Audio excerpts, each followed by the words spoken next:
Ukraina mau masuk NATO, dan negara NATO, Inggris dan Amerika horny banget ambil kendali negara Ukraina yang kaya sumber daya alamnya. Makanya Rusia berang Ukraina mau masuk NATO tersebut. Mending dianeksasi sekalian karena bagian dari impian lama Putin. Rusia adalah Soviet baru. Pertanyaan berikutnya, emang Ukraina punya apa sih? Ukraina itu memiliki cadangan uranium terbesar di Eropa, cadangan titanium nomor 2 di Eropa, 12% cadangan manganis dunia, cadangan shale gasnya nomor 3 terbanyak di Eropa, cadangan batu baranya nomor 7 terbesar di dunia, cadangan iron ore-nya nomor 2 terbesar di dunia. Ditambah lagi, Ukraina adalah negara agrikultur yang besar. Secara lahan, Ukraina terbesar di Eropa. Ranking dalam memproduksi pangan agrikultur masuk top 5 dunia sebagai penghasil sunflower nomor 1 dunia, barley nomor 2 di dunia, kentang nomor 4 di dunia, lebah madu nomor 5 di dunia, telur ayam nomor 9 di dunia, gandum produksi nomor 8 dunia, dan lain sebagainya. Secara kalkulasi, hasil agrikultur Ukraina dapat memproduksi makanan untuk memenuhi kebutuhan 600 juta manusia.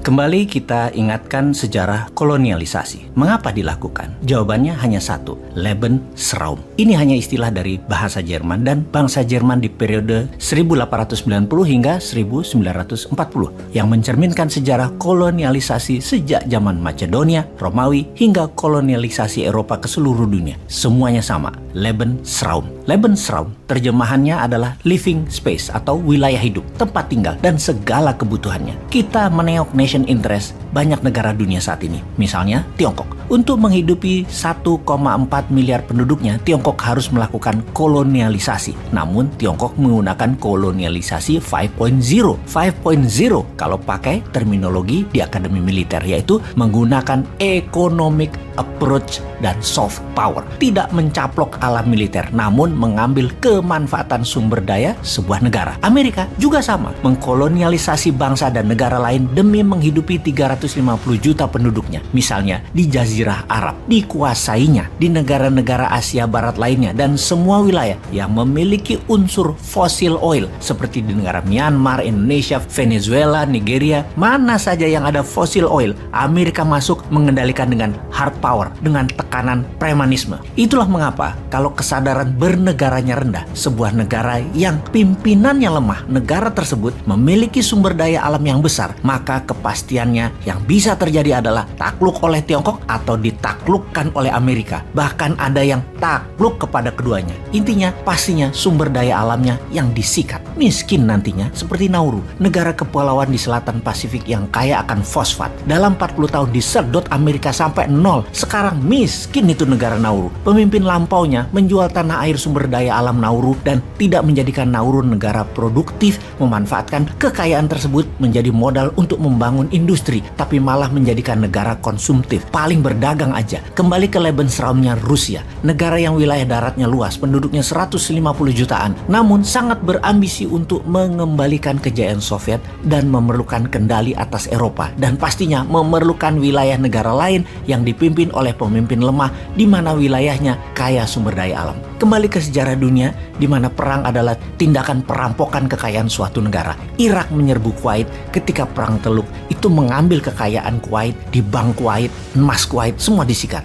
Amerika menyerbu Irak, mengambil kekayaan Kuwait yang Irak rampok, dibawa ke Amerika.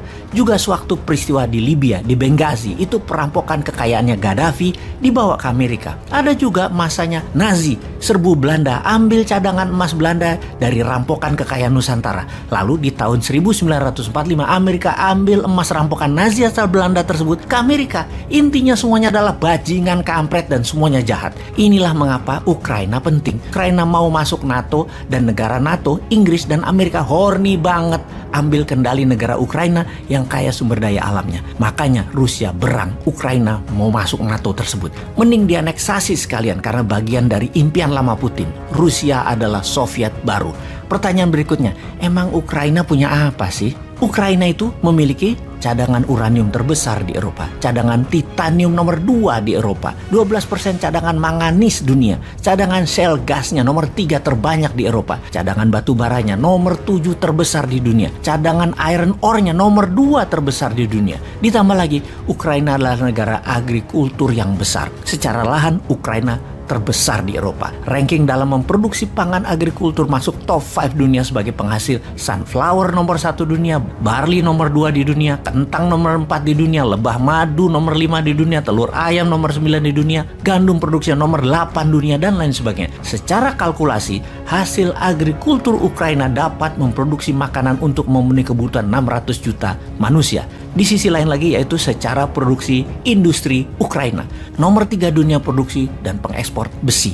Nomor 2 terbesar di Eropa dan nomor 4 terbesar di dunia menyalur gas melalui pipa. Nomor 1 di Eropa penghasil amonia. Nomor 4 dunia penghasil turbin nuklir. Nomor 4 dunia penghasil peluncur roket. Nomor 9 dunia penghasil peralatan perang, penghasil titanium, tanah lempung, or dan konsentrat.